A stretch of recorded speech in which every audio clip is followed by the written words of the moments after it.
Hello and welcome to the agenda on Politics Social. I'm joined, as always, on the show by Phil Moorhouse of A Different Bias, and Hello. I'm Graham Hughes of Politics Social, I guess. So a big shout out to everyone in the chat. We've got Jupp in there, Katrina, Duke, Ivan, and Reagan Elite, and Don K, and many others. If you would like to join the chat, all you need to do is just tap on that subscribe button.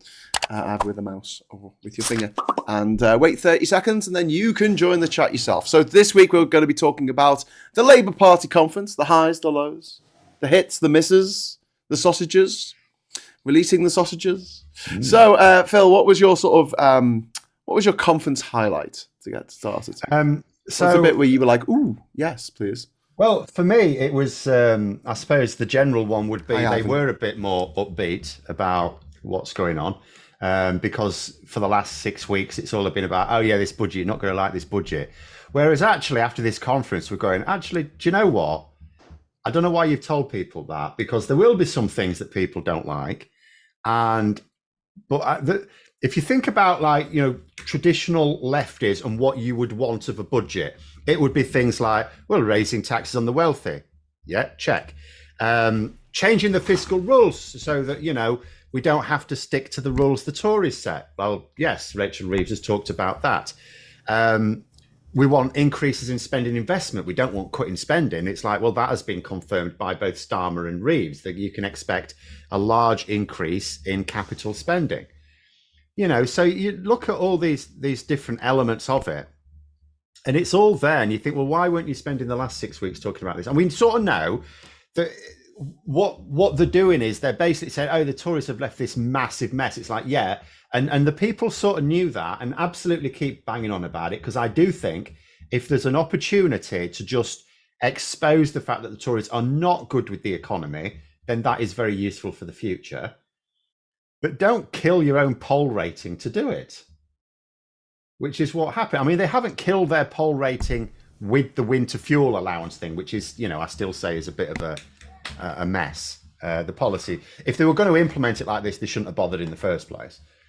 But why have,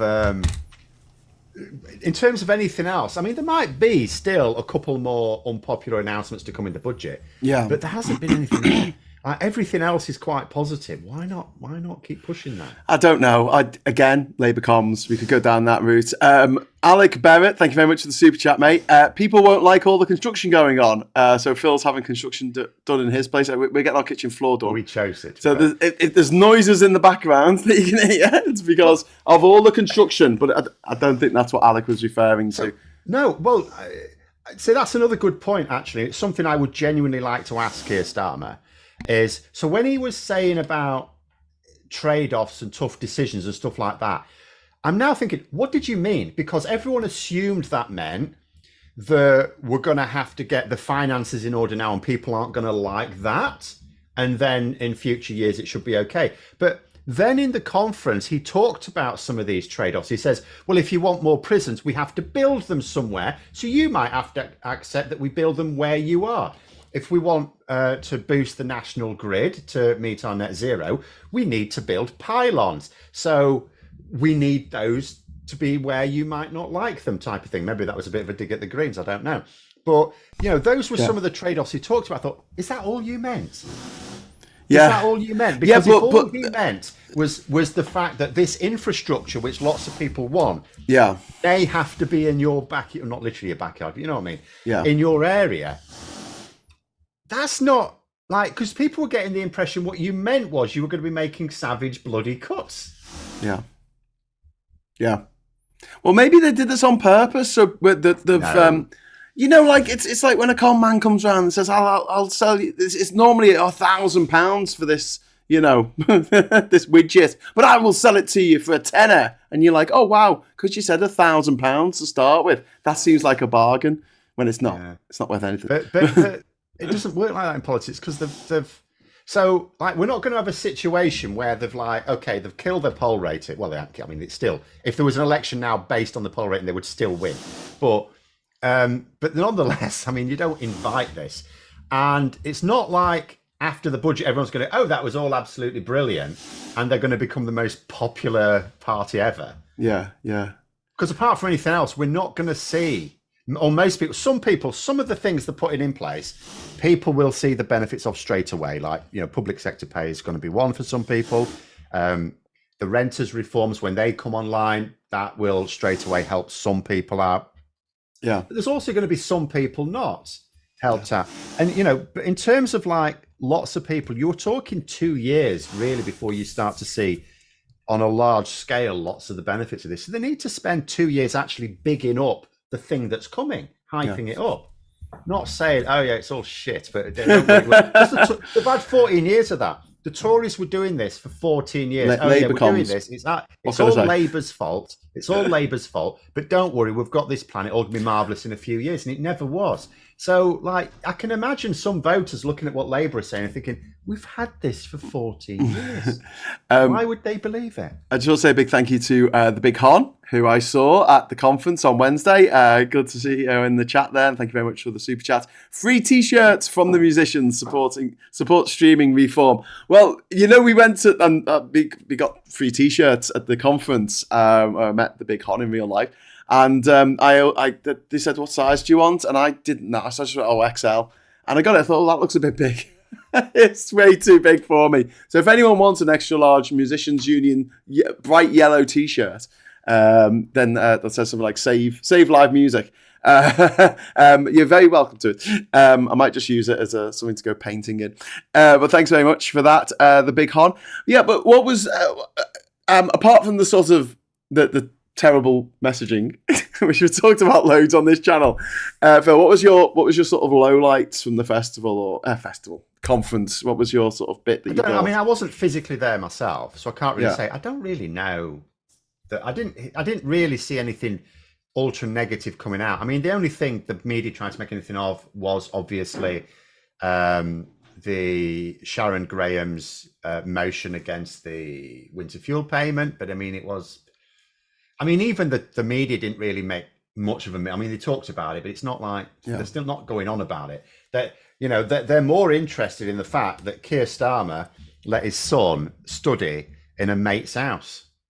Yes, that's the thing that apparently. I thought it was Angela Rayner went to stay at a mate's in New York, and that's a disgrace. Well, that's how dare she? Thing. How very dare she?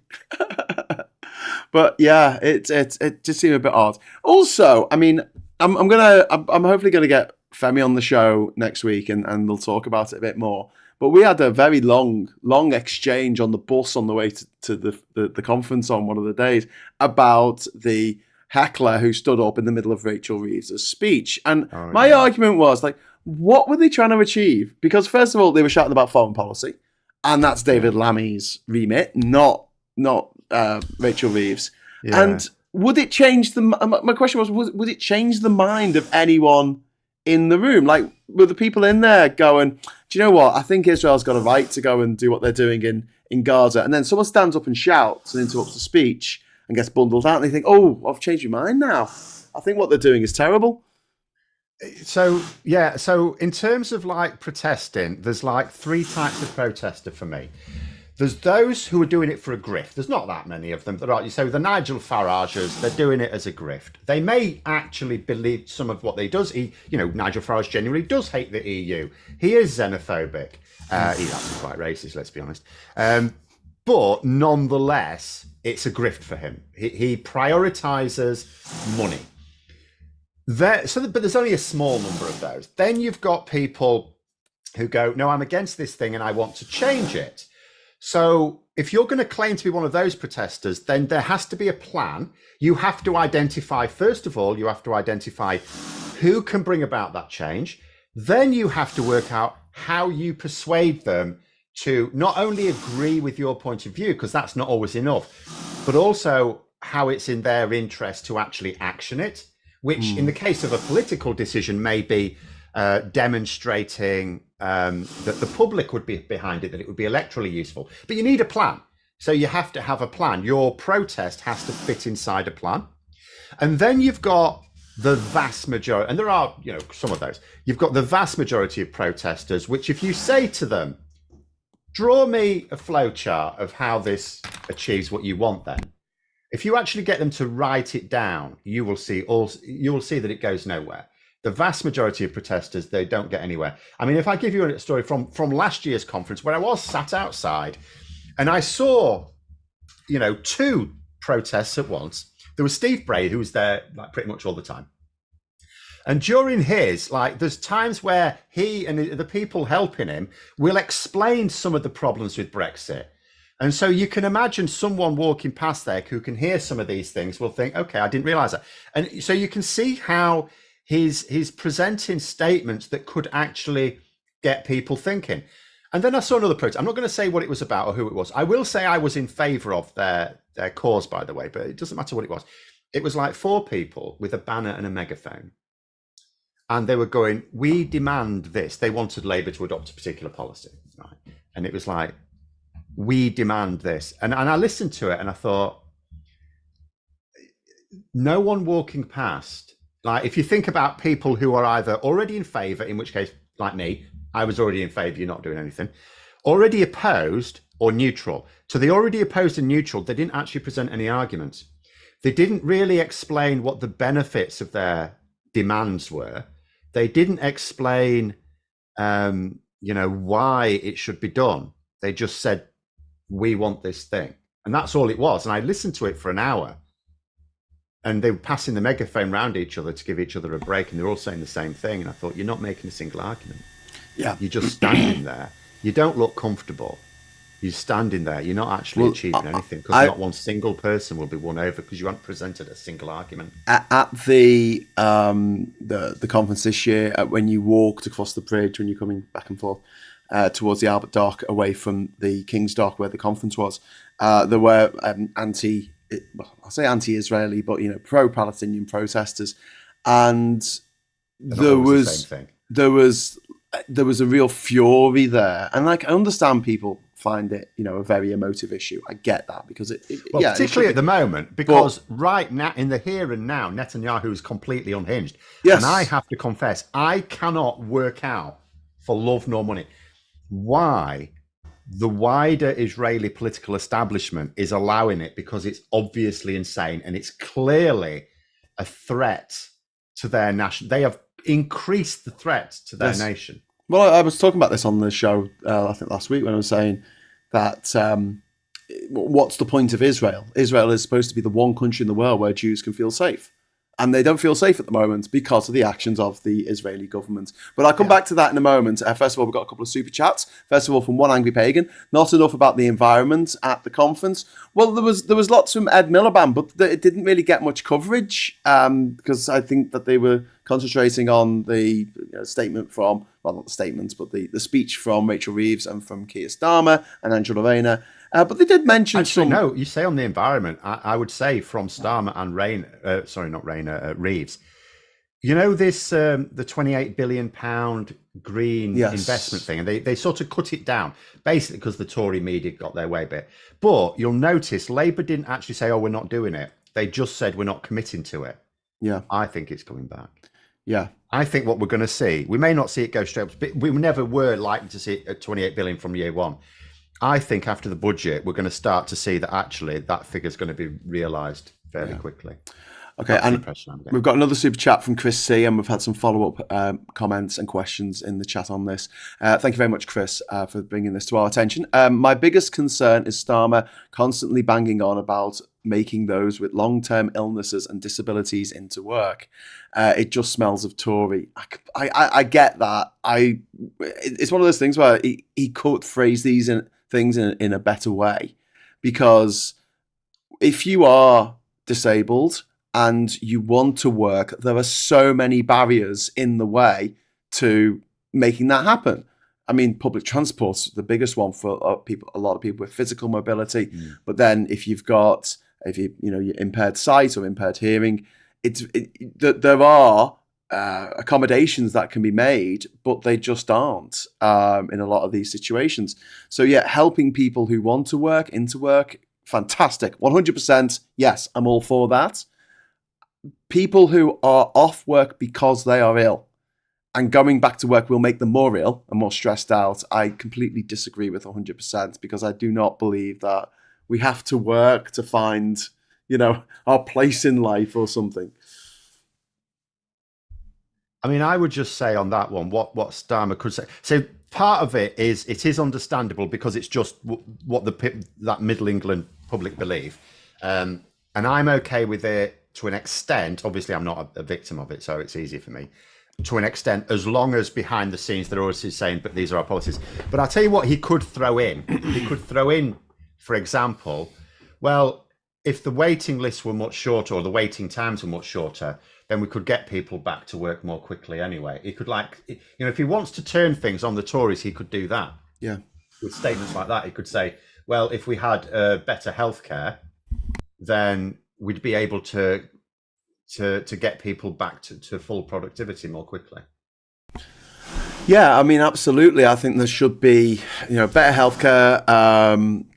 There's a point there, Sean, just saying there's 2 million people waiting for medical treatment. Just getting those through would really help. But, most people want to work. There are very few people in society who are genuinely lazy and just want to sit around the house all day. People want to do stuff. The other thing as well, like a lot of the people who think, I want to live on benefits, like, try living on benefits. It's bollocks. Yeah. Absolutely bollocks. Oh, you welfare queen.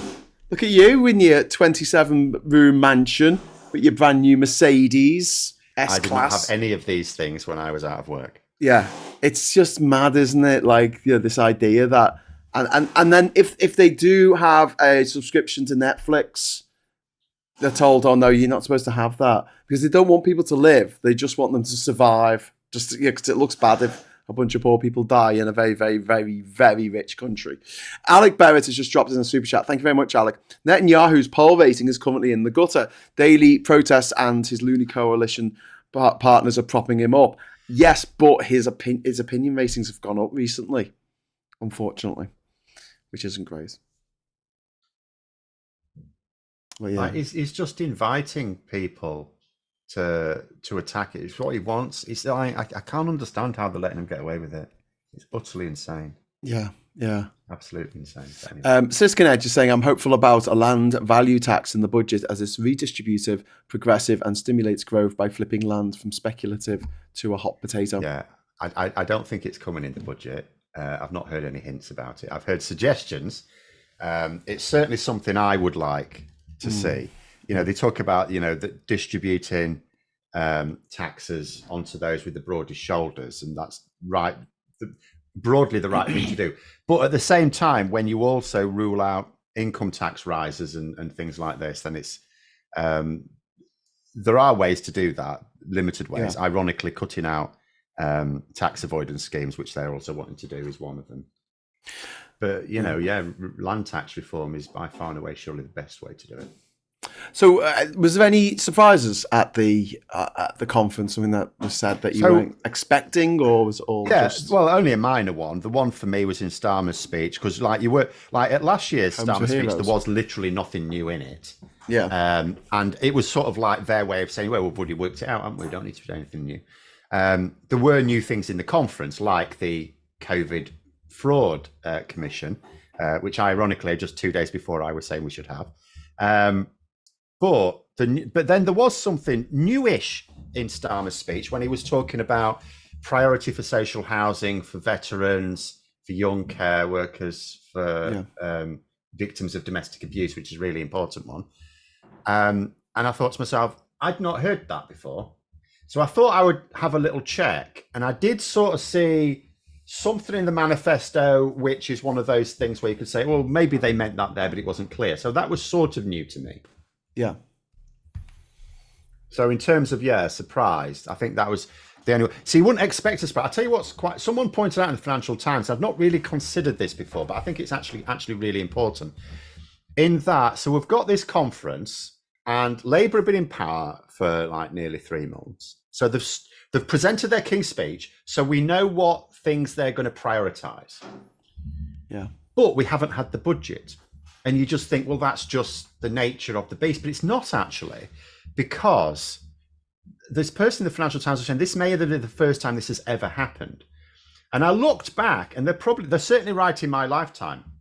So in 2010, when we just had a change of government, the Conservatives, obviously, they issued their budget straight away, like a month later. And I was thinking, well, that's just because all they wanted to do was whack up taxes, despite saying they wouldn't do. They didn't really do a lot.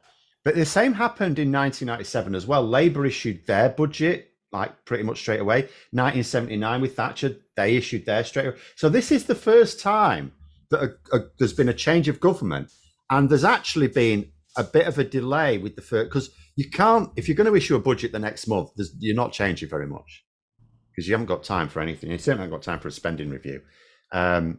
So this is actually quite unusual. It also has to and be this said, is to have time for those reviews. This is to have time to.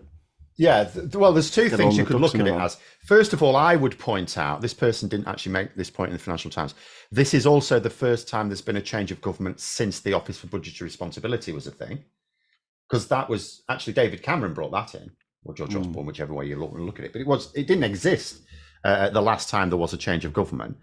And obviously, the last thing Labour want to do is to issue a budget where the OBR say, sorry, we haven't had time to analyse it, because then you're into Liz Truss territory, aren't you? So there's that. But you could also look at it as the reason it's taken so long is because they don't just want to tweak a couple of things, that they do want to bring in something major.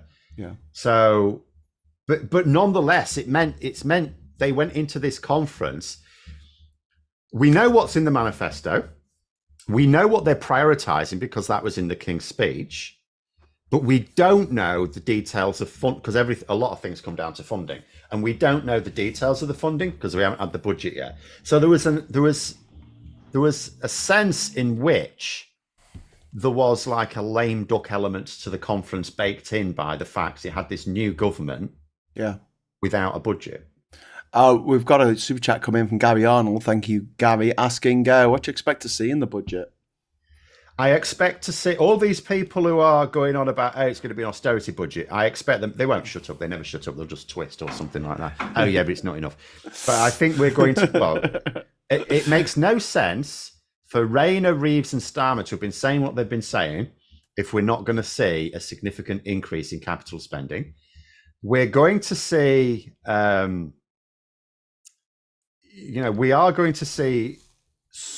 one of the things that's been talked about at the moment, there's a lot of, she's already elbowed a couple of new road developments, including that one near Stonehenge. I don't know what people think about that. I don't really pay attention to these things, but there is a suggestion that there's like 15 billion pounds worth of road projects that she could shelve, which aren't looking like good value for money. Like there's a big one, like £9 billion worth. In London, something around the Thames, which according to the report I was reading today, I think any road projects it's like 9 billion. It's like 9 billion quid, and apparently it's like, but it's to address the fact that we lose £200 million a year from this thing, and it's like, yeah, I'm not sure spending £9 billion to save £200 million a year is great value for money, because it takes you 45 years to break even at that rate. Exactly. Better public transport. Better public transport. Well, that's the thing. The suggestion is that what could happen, and just because it's been, like, there's so much stuff will be talked about in the press, it doesn't mean the Treasury are actively thinking about it, but you never know. And the suggestion is you could just invest that in better rail. Yeah, that's what I'm thinking. Just put it into public transport. For every pound you put into public transport, you get. I mean, with rail as well, back. When you talk about lorries and freight and things like that, if we had better rail, we could use rail more for freight. Exactly. Chris C, thank you very much for the £10 super chat. I would just like to point out that Starmer has hinted that he will allow the DWP to snoop on all benefit claimants' bank accounts as will to combat fraud. It's as if he's afraid of the press. I've not actually heard this. That's not a new thing, though. That was known about a long time ago. I actually looked this up because someone on my stream mentioned. So is this and I went to, a Tory policy that's been in there and he's continuing it on, or is this a new thing? Yes and no. Ivan, I'll come to you in a moment. It's arguably new. I need to go back and just double check on all this. So it was a Tory idea that came in, and I checked what Labour's position on at the time, and they didn't argue against it. Now, I do need to check on various things because I also think, I seem to recall, but I haven't really checked it in detail, that the idea was dropped by the Conservatives. So there seemed to be a bit of a backlash. It's just that Labour didn't robustly argue. Whether I don't know whether maybe some voted against it. So it might well be something that the Tories came up with, then dropped, and Labour are just going to resurrect, which is a weird idea. I mean, I tell you what, I did say though to the people in my stream is like, I wouldn't mind if it also applied to wealthy benefits, Cheese. You know, if they said to someone wealthy, we think you might be avoiding taxes, we're going to snoop on your bank account. Yeah, I wouldn't mind then, because I remember, like, you know, when I was on benefits, I would have had no issue as such with the state, as long as it's, you know, you're safeguarding and not having someone just snooping on it for no reason. I'd have had no problem with someone checking my bank account. They wouldn't have found anything untoward, or even exciting in it. So if you have this policy and say, you know, but anyone who's in receipt of public funding, which includes tax breaks, which includes wealthy corporations and individuals, because that's what they could have done. It actually occurred to me, maybe they could have done this with the winter fuel payment. Maybe if they say something like, if you're in receipt of public funding, then just to make sure that your finances are as they say they are, we may have cause to check your bank account. Then all these wealthy pensioners may say, oh, we won't apply for the winter fuel payment. Well, you know who does check your bank account? The student loan company, or Evido, whatever it's called. If you're on a student loan like I was, or I am actually, until October the 11th, Phil. That's my big day. When it gets written off, because it's 25 years since the first payment of my last loan. The graduates these days have to wait an awful lot longer. It's like 40 years now, isn't it? Yeah, you got to wait till you're 65 now. But hopefully it's going to be written off. But yeah, they want to see your last two bank statements for your current accounts to make sure that you're not actually earning more than 27,000 or whatever it is a year. Something that I've never earned. So there you go. Still not. Doing more videos. No, Ivan, thank you very much for the £20 super chat. My biggest disappointment and frustration with conference as a Labour Party member myself is a lack of consideration and lack of accessibility for disabled and housebound people. We need to be involved. It is so antiquated. Couldn't agree more. This is like having to go into Parliament to vote when you know you're in hospital. And you come in a goddamn wheelchair because you've got to go through the lobby in order to vote. Well, that's the thing. You've got to be in the debating chamber, then you've got to file out of it and go to the lobby. Yeah. I mean, you could just go straight to the lobby. You don't have to go to the debating. But if you want to have a debate, if you want to have your say, or you could just have an electronic button. Or you could just vote on your phone, like in a modern parliament. Like in modern people get about the Senate, or they say, "Oh, it looks a bit basic. It's like MFI." It's like, yeah, but at least it works. Everyone's got a desk. You've got a flat surface you can actually take notes on, and you can vote there. It works. It's practical. Paul's saying I look very pale. Maybe I need to turn the colour up on my screen. I don't know. It's been a long week. But yeah, I would love to see more checks on the very rich people who seem to get away with it. Now, you'd find a lot more of things of interest in their bank accounts. I was talking to someone from, I think it was the Excluded, which was representing the several million people who didn't get any COVID relief because they were self-employed and they were earning less than... Well, they got a little bit of relief. There were a couple of different types. A big chunk of them were like contractors. Yeah. So, but some of them were quite wealthy people who decided not to pay themselves too much, so they didn't have to pay much tax on it. So it cut both of them out. But obviously, if you're on a low income, you're on 0 hours contract. If you're on like a hand-to-mouth situation where you didn't have a big pool of money to get you through a tough time, and some of these people still wouldn't have got their work even like after the restrictions were lifted. Yeah. And one of the things about when you're self-employed, you're working for yourself, you're a freelancer, you do the work, you don't get paid for 4 weeks, 5 weeks, sometimes a few months after you've done the work. And that is really difficult. You have to chase up the invoice. I spend more time chasing up invoices as a freelancer than I do actually doing the work. It's very, very frustrating. And you get to a point where you're just like, you don't want to be rude because you want to work with that company again. But Yeah, should we compare that to the people, the Tories who were given these COVID contracts because they got the money up Yes. front because these people didn't have the money to buy the stuff in the first place, No, so they got it all up because front. the company had only been in place since March 2020. Well, usually May. A lot of them sprang up in May, which is round about when they were putting this thing in place. Yeah.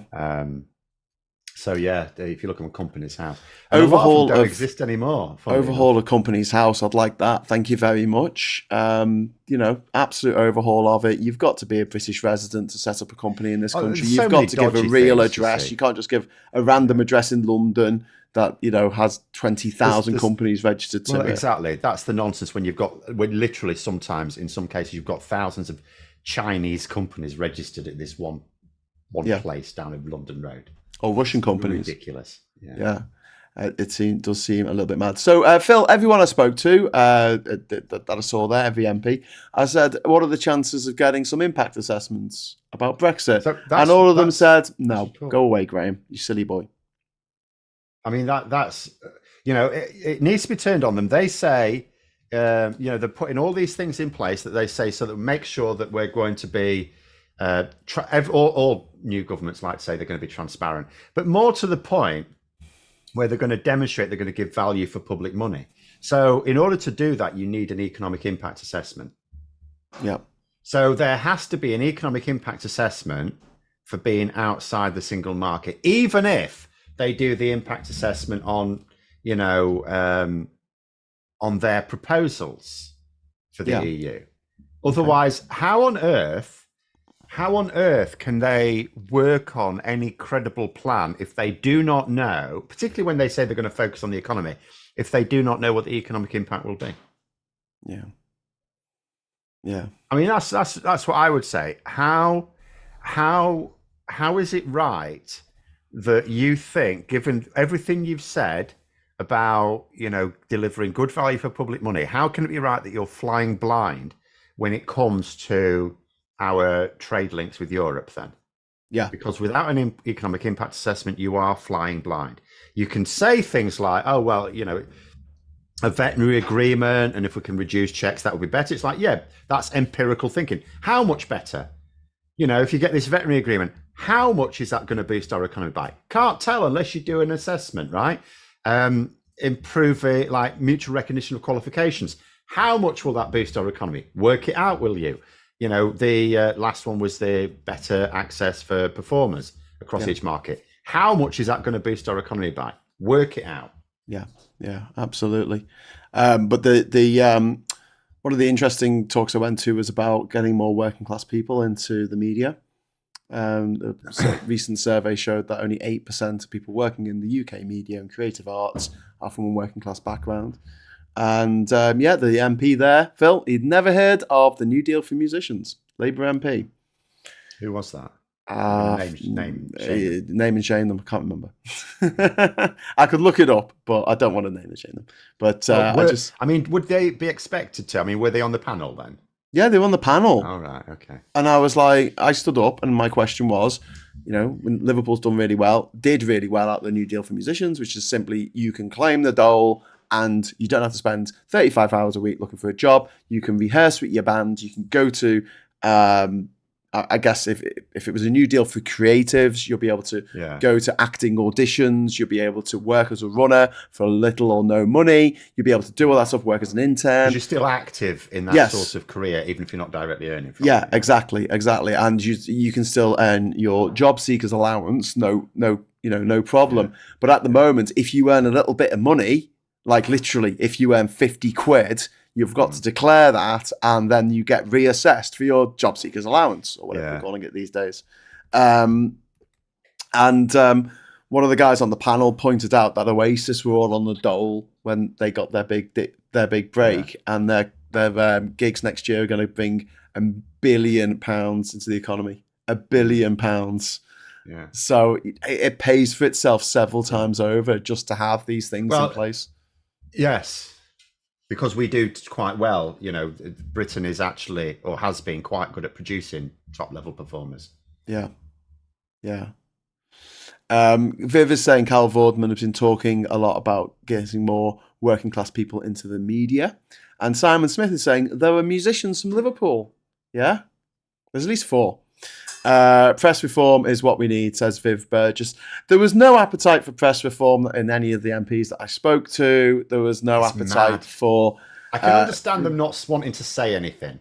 Yeah, getting back Because into the it's EU not policy, anytime right? soon, or proportional Things like representation, that. Phil. No one's talking about voting reform. Do you think they're going to... That's mad, because there is actually there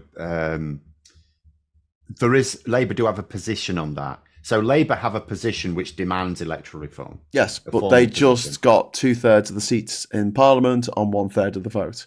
So they're sitting look at that going, ooh, Yeah, this can work out well.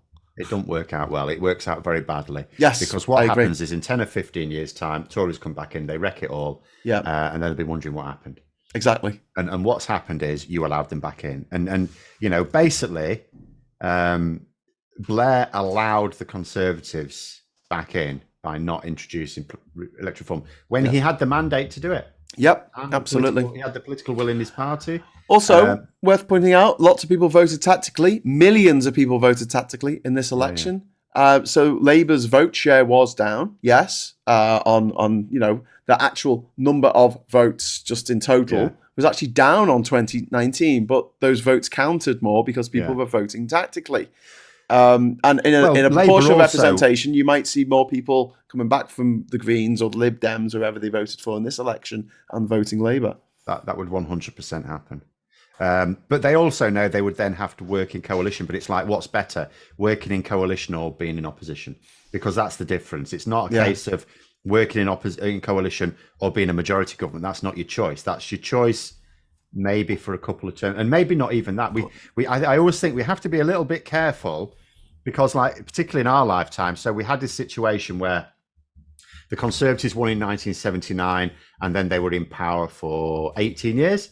Then Labour came in and they were in power for 13 years. Then the Tories came in power for 14 years. So I think because of recent history, there's this tendency to think that when we have a change of government, it sticks around for a while, but there's no reason why it should.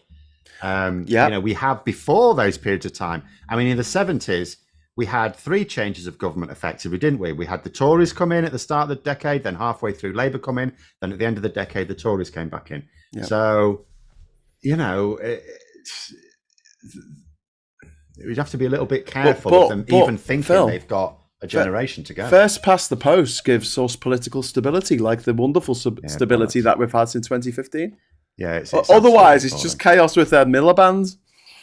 Anyway, David Feltner, thanks for the super chat, mate. That's really kind. Media needs serious reform to the point where if they deliberately lie, they are forced to publish an apology on the front page. No, that's too weak. I think they should all go to jail for life. Yeah, so do I. Well, okay, that's a bit harsh. Life. There you go. Lie, question mark, life. That's the rule. What I would say is... no parole. If, and I've said this before, people who are involved in it, in the case of the press, but it's equivalent things in broadcast as well. So the presenter or journalist, as well as the editor, have a responsibility to ensure the accuracy of the output and make it by law. And if you do not take all reasonable steps, you can be caught. I can get how you can end up publishing something and you did your due diligence and you still got conned or something like that. Okay, fast moving news, whatever. But where it's quite clear, like, the Telegraph was so blatant this week, and there's been a lot of this actually. You can see the Telegraph's a proper rag these days. My God, the Telegraph actually had a headline saying that Labour were thinking about reducing pub opening times. Yeah. And in the article, it actually said this is not a government plan. The government has said this is bollocks. Yeah. And I'm thinking something like that you should go to prison for, because people don't read, and they all do it. It's not just that I point out the Telegraph because that was just so blatant. But there's loads doing it. Yeah, I've even seen the Financial Times talking about, and this, it might happen because you could argue that the government are planning on doing something. They're just lying when they deny it. So that's possible. It's like, but you still need good reason to think they're lying. Yeah. So what is your good reason? And there can be some. You might have seen some evidence that actually they are planning on it, even though they're denying it. Yeah. But if you can't say that, then you are just making something up. Like, there's several at the moment talking about Labour may water down this plan for non-doms. Now, that is possible because the problem is there's an analysis going around that, if all these people leave the country, then actually it doesn't save us. And Rachel Reeves needs the Office of Budgetary Responsibility to believe that it's going to save £1 billion a year. Yeah. And she can't, if they actually think that it could be, they calculate it to be negative, then actually it's harmful to implement the policy now. Yeah. But that could just be bollocks. But I'm reading these things where, and this FT thing was saying, oh yeah, they're thinking of doing that. And then later on it says the Treasury denying it. I'm thinking, so what are you basing this on?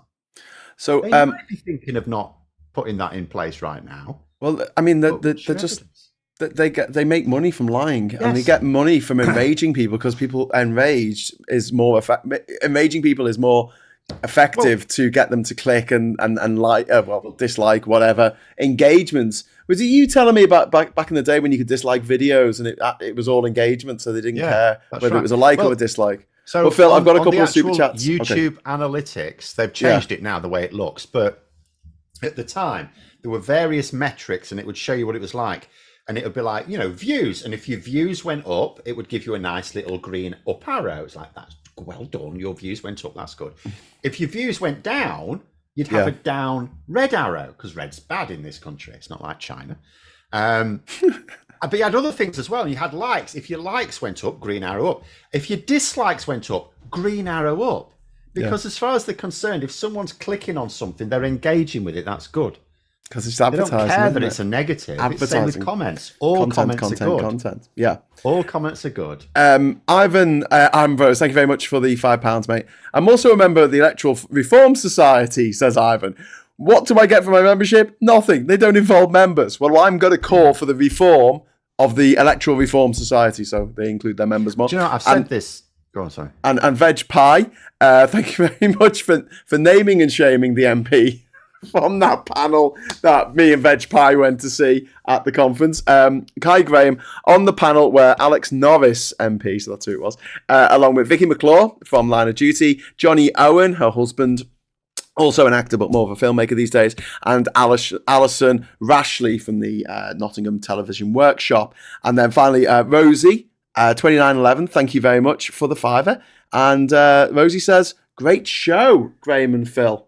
So there you go, we got a great show. Sorry, what were you going to say? Can't remember, what were we talking about? We were talking about engagement and likes and the fact that if you make something that enrages people, they will engage with it. Like if you're scrolling through Facebook and you see something that's outrageous, you're more likely to write knobhead or something, Well, I was complaining about this in the last couple of days on my channel. And it's like, so if you take that Telegraph article, for example, so they produce a thing that says Labour are thinking about cutting opening hours, and they say, it's to reduce alcohol abuse, which when we know it would do the opposite. Because we know that reducing the number of hours means that people have to get the pints down quicker. But nonetheless, so they do that to make it sound plausible. Oh yeah, that's the sort of thing Labour would think about. And so the headline goes out, lots of people jump on it. Reform UK jumped on it straight away. So yeah, it generates lots of interest, lots of clicks. But then the next day they produced another article where they had Pat McFadden, who's like a senior member of the government. He runs the Cabinet Office, doesn't he? Where he says, no, I don't think there's a plan for this at all. So then they get another article out of it. And even though that won't get as many, because that's like saying, I don't think we have got a plan for this. It's another article, which takes no time to write, because you're writing the same thing with an insert, but Pat McFadden doesn't think it's right. And then the next day, Keir Starmer denies it. Get another bloody article out of it. Phil, this is why journalists are so worried about being taken over by AI. Because yes, you could lump it in with a few things and just turn around and go, that's not a real job. You're just lying to people for a living. And Alvone points out, Graham, it's not engagement, it's enragement. And Josh is asking, you may have already asked this, Graham, answered this, Graham, sorry, but I'm 30 minutes behind. For Graham and commentators who went, how was the vibe on the ground at conference? Hard to gauge without it being there. I found it a little surprisingly subdued. I expected a bit more glee. I think the weather had a huge effect on this. It was pissing down with rain like pretty much every day, which wasn't great. But considering this the first Labour conference where they've been in power for 15 years, I was expecting a bit more jubilance. Yeah. But it did feel like, But the jubilation once you've won a war, and then you have that night where, the day where everyone's dancing in the streets and cheering, and then the next day the cleanup operation starts and everyone's a bit like, oh God, look at the mountain of work we've got to do. We're going to have to keep rationing now for the next, 15, 20 years. It felt a bit like that to me. What I would say is, possible. I mean, again, there's the two things I already mentioned that might have contributed to that. Is first of all the fact that it was such a downbeat narrative that was coming from the Labour leadership for the 6 months prior to it, and secondly, as I say, this thing I'd not really considered before, that so much of what people want to see is in the budget, and we haven't had the budget yet. So we had the conference, and it's like but that no one can really tell the conference what they're doing, because they've already told them, and they can't tell them the details because that depends on the money, and that hasn't been announced yet. Yeah. So I'm going to be, we've got a comment here from Nick talking about trade and logistics expert Michael M. Said just joining the EEA or Swiss reciprocating the four freedoms and agreeing a partial customs union would suffice. I think that's down the road. I don't think it's going to happen in this parliament. I don't think it's going to happen tomorrow. But as I'm going to say in my speech tomorrow, if you come to the National Rejoin March at 3:00 at Parliament Square, I'll be pointing this out, that I feel like it is a journey that we're all going to go on, and we've got to check the points off on the way. But the ultimate aim is to rejoin, and we're all quite realistic about what that actually means and what how long it's going to take to get there. And one of the points that I often make, I know Phil makes a similar point because he says you've got to get the Tories on side, but I want 2/3 of the British population behind it before we go back in. It's no good being 52-48. I know polls come back and it's like 55-45. I'm like, no, it's not enough. It's not enough. You've got to have the... You've got to be realistic. People will, at the drop of a hat, show you a poll. Oh, many people think we should rejoin. It's like, now show the poll where it says they think we should rejoin if it means giving up the pound. Because it's not guaranteed we'd have to, but you've got to say the default position is we do. Yeah. And the thing is, you talk about joining the EU. There are countries that have been in accession talks for 20 years now. Yeah. And the reason why we're talking particularly Balkan bits here, and the reason why Balkan they haven't bits. joined, wasn't that sweet? Didn't they sing a song called the Balkan Bits? No. Well, I don't know. You're the music expert. But the reason why they haven't joined by now is not because it takes 20 or 30 years, although it does take a long time.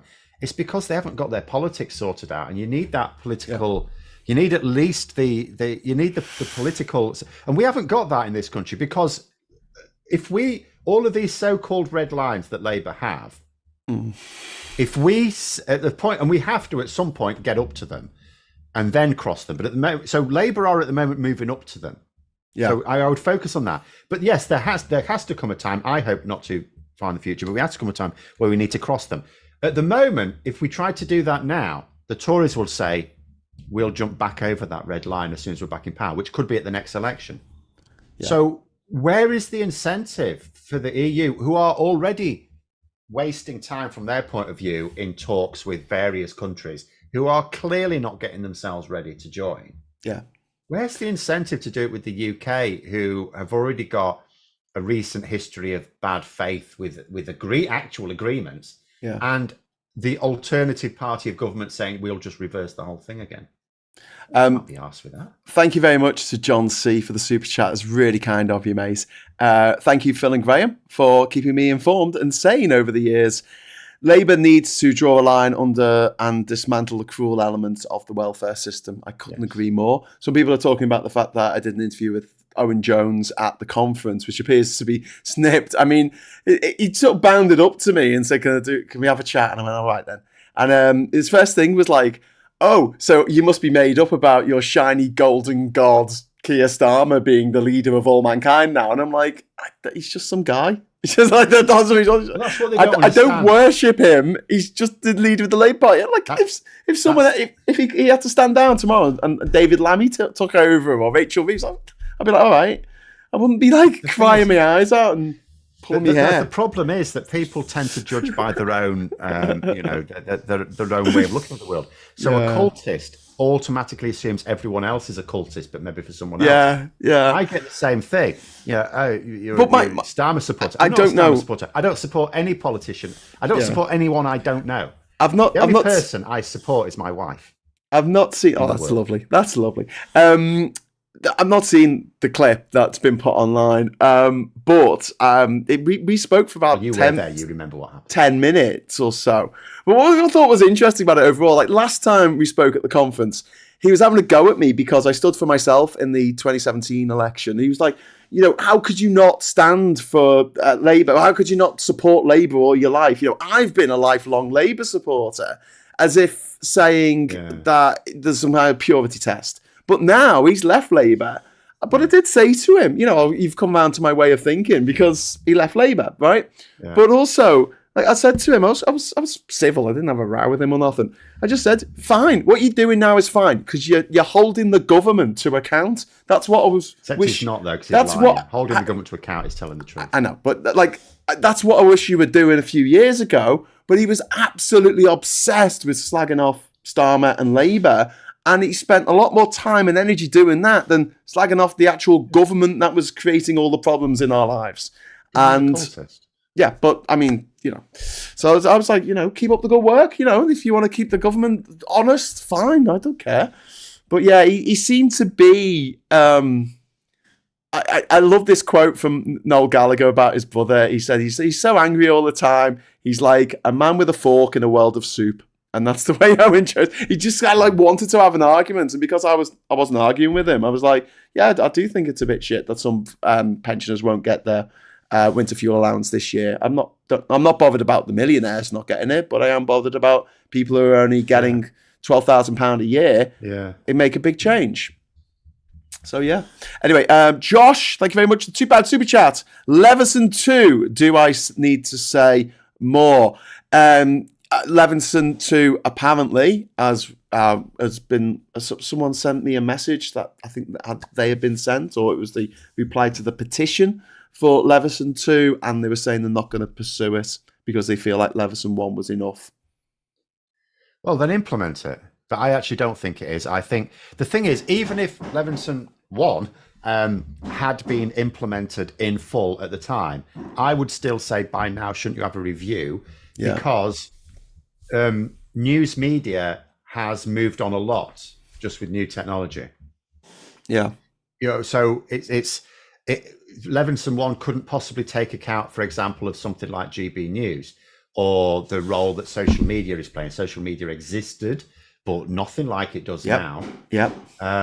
So, and the fact that newspaper distributions are well down, but most of those newspaper organizations have shifted most of their stuff online now. So all of this and things like YouTube are out when we think about like various regulations. So you've got newspapers who have very little regulation, but they also self-regulate. So they decide whether they've been naughty or not. You've got broadcast media, which does have actually quite good regulation if it's enforced, but it's not enforced very much. Yeah. But then you've got everything else, which is completely outside of it. So YouTube, for example, is completely outside of it. So when Novara Media, for example, they got caught out in the last week in 3 lies. One of them, doesn't mean to say they made those lies in the last week, but one of them was so serious that if you go to their Twitter account, pinned at the top is a very detailed apology for one of them. Why? Because obviously they were getting sued. It's a classic case of getting sued and having to put something on there. Yeah. And it's cost them a lot of money. And you think to yourself, but if on YouTube someone decides, and they're far away not the worst offender. The worst offender would be someone like GB News. But GB News could do things 3 times a day, 5 times a day, 50 times a day. And as long as the person they defame either won't or can't take them to court over it, they're free and clear. We've got a message from, first of all, we've got a super chat from Chris C saying, why aren't Labour going hard on press reform? And we've just been talking about that. We wish they were. And also, thank you very much for the super chat, though. And Ivan, thank you very much for the super chat. Poor you, Graham, interacted with Owen Jones. He was allowed in as someone who left the party, but the party can't put in adjustments for disabled people. P.S. Owen Jones' ignorance for disabled people is outrageous. I don't know what he said about disabled people, but it wouldn't necessarily surprise me. He puts himself out as an agent provocateur, and I don't know how helpful he is to any of the causes that we champion. He certainly wasn't very helpful to the Remain campaign at all. Actually, famously tweeting a picture of himself going to Brighton on the day of one of the big marches against the Tory flagship policy that was going to make every working person in this country poorer. Sorry, and I've just got one more thing to say from Drew. Hey, Drew, how you doing? Saying, I'll see you tomorrow. Saying, will it really be that easy to reach 2/3 of the voters supporting rejoining? I can't imagine how much more effort it will take before many people realise they were truly hoodwinked. I completely agree. It's going to be a long road. But it has to be done, and we have to be. If there's more coordination, it would be quicker. Yeah. And if we have more power over the press. The amount of coordination we had with, for example, tactical voting ahead of this election, if you could have that for Brexit, and we don't, there is no, and it would be tricky because you would get entries, you would get the likes of, what was it, Will Dryos, was it? Who will sort of infiltrate and so on. But, there is no real network connecting people to discuss these things who can then do things more locally. This doesn't exist. And I keep saying, you go back, so was it Ivan saying member of the Electoral Reform Society? Someone said it. Yeah. And they said, what do they get from membership? Nothing at all. And it's well, I do that with a lot. And I keep saying, occasionally I talk to people who run these sort of groups, and I keep saying, why don't you do things you could just do? Because you get shit for doing stuff, Phil. If you don't do anything, no one gives you shit. If you try and organise a talk and some people can't make it, and then you get shit because there weren't enough women on the panel, and you think, well, why did they bother doing it? You can easily do that. It's like I'm sitting there counting me gold coins. You just do just on YouTube, just do a talk every weekend or something. Just get 2 people just to chat about it. And I think they seem to worry that they have to talk about something up to date or something that's happening in the news. No, you don't. Just talk about it. Just talk. Have 2 people talking about Brexit, and then have that go out. That link goes out to everyone on your mailing list. This is this week's roundup. Yeah. I don't know why. I don't know why, Phil. It's infuriating. But then again, not everyone can present to camera and talk for an hour about something without just being really boring. I hope we're not boring. I'm sure. I'm going to say, something like Brexit or an anti-Brexit campaign is going to be able to find half a dozen people that can do that. It's not hard. Yeah. You're not talking about a small niche campaign. Yeah. You're talking about something that's quite mainstream. It's just uncoordinated. Yeah, I agree. I don't know what the plan is amongst the rejoin campaign. I have no idea about it, but I would love to know if there's a plan. I don't think there is. I don't think there's a particular. I don't want to talk on behalf of an organisation that I'm not really in the midst of. But the problem is with me. Well, there's lots of problems with me, but one of my main problems is I can't stand meetings, Phil. I just can't do them. I sit there while some boring person is boring me to death, and I am literally dying. It's like torture to me. I've got ADHD. I can't help it. It is like torture to me for people to be talking really slowly about a load of bollocks that doesn't matter. Or even better, a lot of these meetings that I've gone to in the past about remaining in the EU, it was full of people who would talk really slowly and really boringly about the fact that we need to stop Brexit. And I'm like, yeah, I know that. That's why I'm here. So it's like being told things that you already know. Yeah, Sorry, before you just say this, Don K, before I forget, £1 super chat. Thank you very much for that. Phil, go on. I was just going to say, so I have the opposite problem. I'm absolutely fine with meetings. People who organise them are sometimes less fine with me being there because I call out bollocks. My favourite one was when I was a teacher. This was a long, long time ago, by the way. Yeah. And so there's things in like education called value added, particularly important for comprehensive and especially colleges, where so you don't just say, oh, this kid got this grade and that's either good or bad. It's like, well, so what value did you add to them? Like, what would have their predicted grade been when they started at your institution? And what did you get them? So to show, so you could have a whole cohort of kids who gets like, what would be these days, I suppose would be a grade 4 GCSE. Yeah. But if when they came to you from primary school, it was like, oh yeah, you'll be lucky to get them like a grade 3. You've added value, right? So you need a way of measuring value added because it is very complex and every system has its own flaws. So we had this meeting where this woman came in and she was trying to explain this new system we were going to use. And I kept putting my hand, at various points she'd ask for questions and I put my hand up and she'd get to me. And I would ask questions and I'd ask questions. And at one point, I said, oh, can you just, the thing you've just said, that sounds to me like you're saying this. Is that right? She said, yes, that's right. I said, but before you said this, and that's a contradiction. And she had no answer to that. And what happened then after each point she was going on about this thing, I'd be putting my hand up. And because everyone else around me was looking at this. And it got to the point where no one else put the hand up. They all just looked at me because they wanted my question. And she did do the thing. Has anyone got any questions? There's me, hand up. And no one else had the hand up. She looked around and said, no, okay, I'll continue then. Oh, Phil. That was hilarious. Broke her. Yeah, but indeed. I am like that in meetings. I do, you sometimes get the thing where the manager wants consensus for something so that when it goes tits up, it's like you agreed as well. I'm not that person. So a manager comes to me and says, oh, you agree on that. And I have said this in the past, and I will say it. I'll say, no, I've explained to you how this is going to go disastrously wrong. But you're the boss, and I will do it to the best of my ability. But when it goes tits up, I'm coming back to you, and I'm going to say, I told you so. This is on you, not me. I've said that multiple times. I think there's a lot of people who really struggle with meetings and the whole thing of. I would much prefer to have a discussion like just one-to-one with someone, or I do like the Socratic method for coming up with ideas and stuff like that, but just the format of a meeting I find slightly problematic, and especially when people want to turn up with a presentation. Most people that run meetings don't know what they're talking about. Well, yeah, and a lot of people just like the sound of their own voices, and I'm probably one of them. But it's still frustrating. My partner being deaf, meetings were a nightmare for her.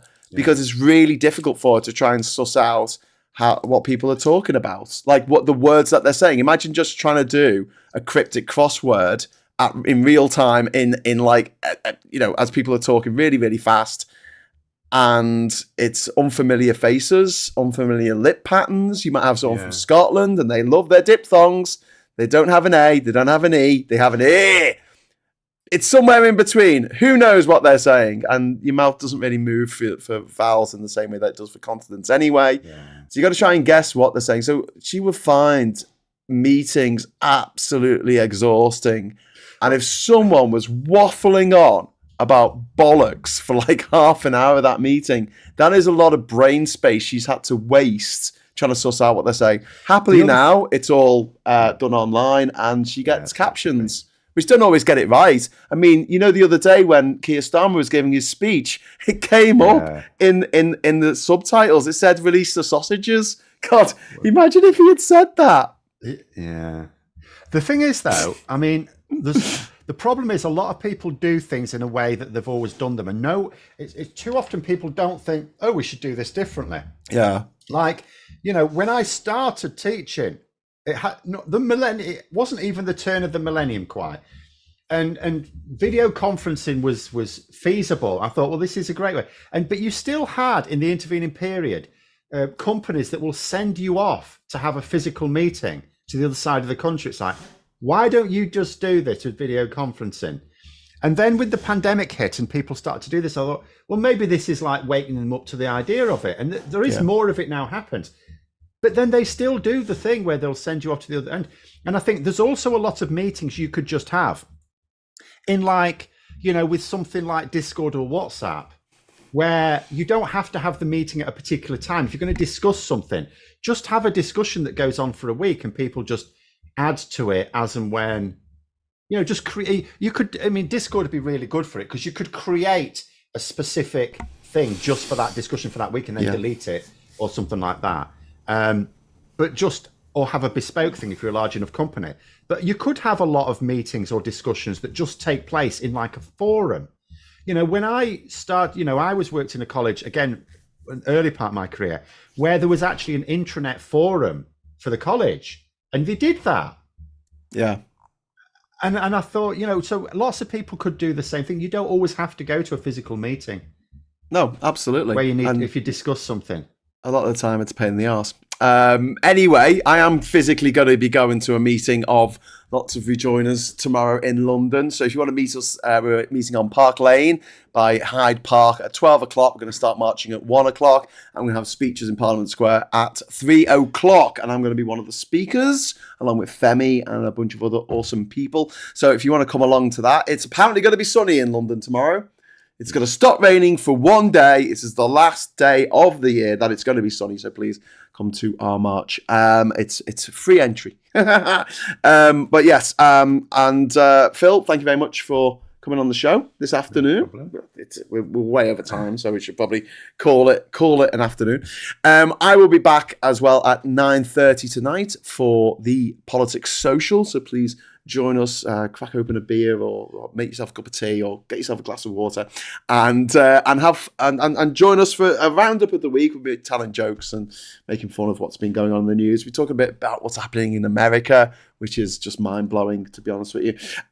So yeah, if you want to join us for that, you are very welcome to do so. I want to say a huge thank you to everyone who's dropped in a super chat this afternoon. That's really, really, really kind of you. And I'd also like to say thank you to everyone who just dropped into the chat for just to add to the bants and made some really, really good points in there as well and asked some really good questions. So thank you for all that interaction. I'm sorry if I didn't get to everyone's message, but there's quite a few of them there. Okay, so until next time, I'll say give us a like on the way out. And hello, good evening, welcome, and goodbye. Oh, hang on. We just had a massive super chat. Sorry, I just had to stop the exit animation. Thank you, Ivan, for that that mega chat. Thank you. Also, a combined meeting of in-person and virtual meetings, hybrid meeting, for people who are unable to attend in person. Some people don't really know what they're doing with their tech. The tech needs to be up to scratch too, says Ivan. Yeah, I agree with that as well. And reasonable adjustments may need to be taken, and that's something that all companies need to do in this country. And I think that a lot of these groups that we have, campaign groups, pressure groups, should try and bear that in mind as well. So thank you so much for that, Ivan.